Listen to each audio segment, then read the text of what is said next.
Hey everybody, today we're going to talk about how teenagers can survive a pandemic without making their parents insane. And we're going to give you 10 tips. With me today is Alize Castellanos. Say hello. Hi. Alize is my niece. She lives with me. I adore her. She's smart. She's thoughtful. She is the co-author of Change Your Brain, Change Your Grades, which she and my daughter Chloe wrote and published August of last year. We're really excited. So let's talk about how teenagers, because it's been literally 50 years since I've been in your position, and what was the first thing that sort of hit your mind when you went, oh no, I'm locked in a house with these people? Well, definitely when school got canceled, I was freaking out. I was like, okay, so my one form of social, like with my friends, it's out of, whoa, like it's definitely an adjustment. And I think both Chloe and I were like, whoa, okay. And I think a lot of other teenagers were definitely responding the same way because we feel like our freedom, which that's all teenagers really want, is freedom, is kind of all of a sudden not there. And it feels weird, but I think definitely adapting to it is an important thing, so. And so initially, a lot of pushback. Yeah.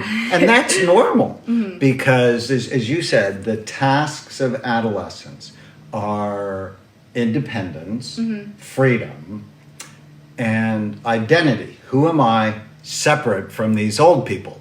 And so, and now it's like, oh no, we have to come together as a family, and we're sort of all we have, right? That's how it's been the last 10 days or so. And I'm so proud of you because you've really stepped it up and just become, and I have to tell you a secret.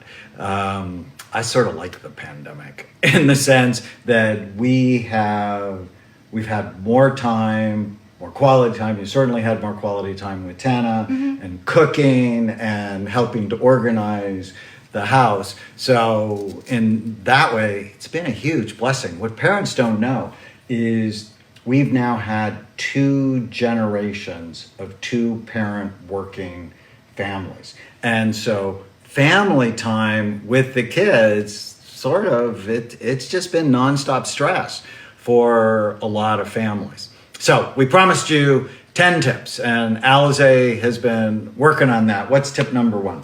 So tip number 1, so actually before I get into that, building off what you said, definitely at first, for me being a teenager, I was like, oh no, like I'm not going to be able to go out with my friends and stuff like that. But I feel like within the past 10 days, I've definitely had some really good family time, and because I have that time, I feel like it's great. Like we actually have all this time together, and I really like it. And so that can be one of the 10 things is the family time and spending quality time with your family because you have all this time. So number 1 was indoor workouts and exercise. So since you can't get out, it's still important to stay active, and a lot of teenagers who are in high school have PE or play sports, but all of that has been canceled. And so making sure to keep working out and exercising is important. And there's a lot you can do without a gym or without any kind of equipment. There's like YouTube is a great source of finding like indoor workouts that you can do by yourself with no equipment. It's easy and it's effective.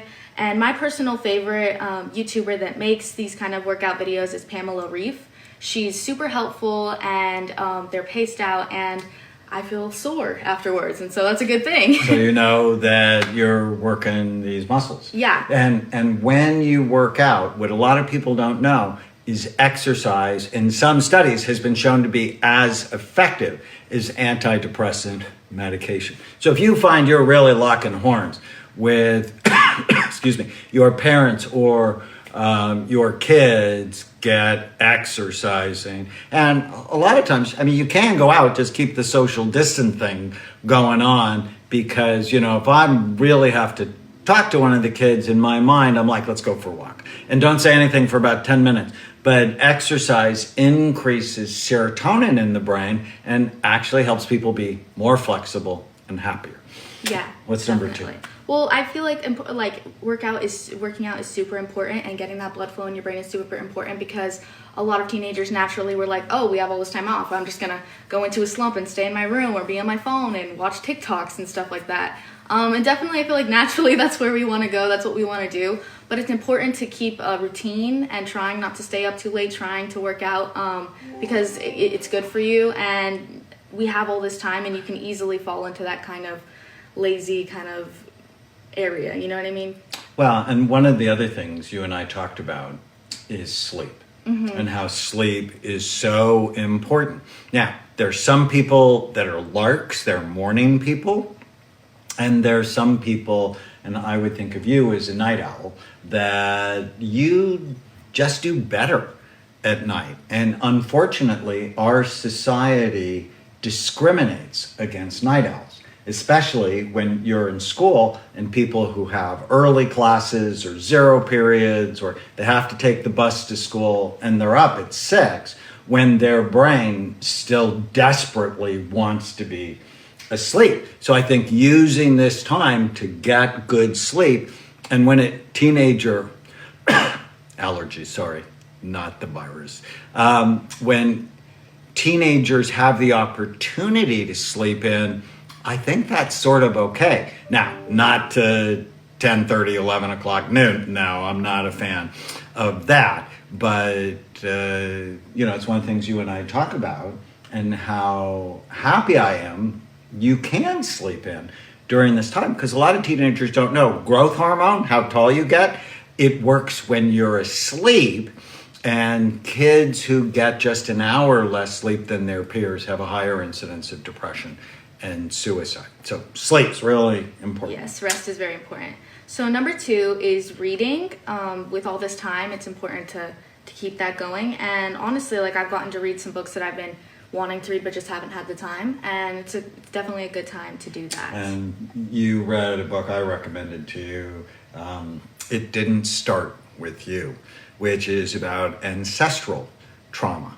And you thought that was pretty interesting, given some of the life experiences Yes, you've it was had. very interesting. And you don't have to be haunted by the parents' past or your grandparents' past, that you can work through that stuff and start over. Yeah. So number 3 is journal, and starting a gratitude journal, because it's pretty easy to get grouchy or wow, I can't leave the house, and to get upset with that. But I think it's important to keep a gratitude journal. Well, at least I'm here. At least I have this time. I can utilize this time to do these things. And at least there's a lot to be grateful for in this time. And another kind of journal that you could start, I think this is something that hasn't happened in any of our lifetimes, and it's a pretty big experience, and it's history books and history textbooks in the making. This is going to be in that. So I think it maybe start a Corona to talk about what it's like quarantine life. I think it'd be interesting to even show our future kids and stuff like that. And so that's actually something I've started, and it's been pretty interesting. And so, hang on 1 second. So people are going, Jesus is the way. We don't disagree with you. Actually, free on Amazon is my book, Stones of Remembrance, which actually has Bible verses to support your mental health. I mean, I love this little book. So there are verses for when you're anxious, when you're grateful, when you're afraid, when you're depressed, when you're experiencing doubt. So Amazon, I think it's giving away an electronic copy, the ebook of that, free for the next week or so. So grab yourself a copy after the Facebook Live. So, gratitude. And then the Corona Journal. I thought that was so creative, because this is a historic time. I mean, our children and we're going to be talking about this for the rest of our lives. And so really journaling what's going on during this time, your thoughts, your feelings, your fears, the ants, the automatic negative thoughts, all of that can be just really great. Yeah. And then another thing is meditating. Meditating and yoga. So my little sister Amelie and I have gone into yoga together, and it's been really fun. So teenagers, if you have younger siblings, it's really fun to get into it with your little siblings and to get them excited about it, and then they always want to do it with you. I really enjoyed that. And so I have never really had time to do yoga because of my schedule with school and stuff like that and after school events. But with all this time, I've actually really learned to like yoga. And so it's And you know, and I'm hoping that you will realize this time for yourself is really important. And I was really good at that until I went to medical school. And then I had to work so hard, Right, yes. and then work so hard during my internship, during my residency, and then I started aiming clinics, and I never like really got back to a meditative practice, something where I'm just taking time for myself. So developing that kind of practice, teenager, will just help you so much.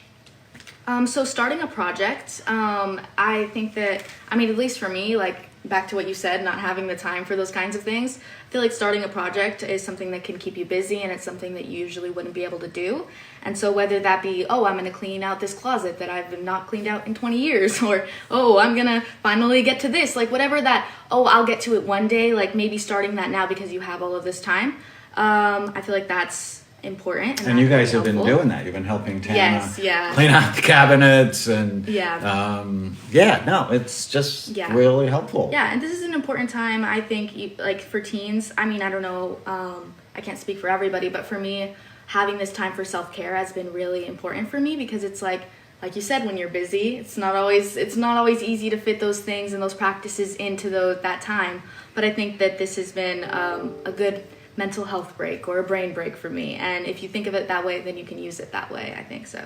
So also puzzles.